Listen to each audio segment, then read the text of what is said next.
คุยเรื่องความเตรียมพร้อมอีก50 กว่าวันเราก็จะปีใหม่แล้ว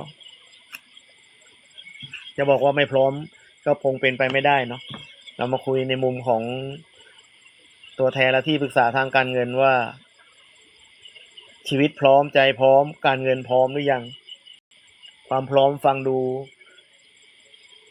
มันง่ายเนาะพร้อมพูดได้พร้อมแต่เอาจริงๆอะไรพร้อมบ้างอย่างยังไม่เข้าเรื่องเนาะนอกเรื่องไปก่อนก็ว่าเมื่อเช้าเนี้ยผมต้องไปติดต่อสถาบันการเงินเนาะขี่รถไปแล้วสุดท้ายไม่ได้เอาทะเบียนบ้านไปวน2 รอบไม่พร้อม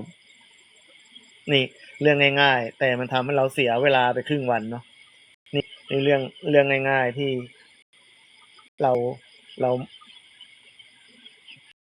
ไม่ได้เกิดการเตรียมพร้อมเรื่องง่ายๆนี้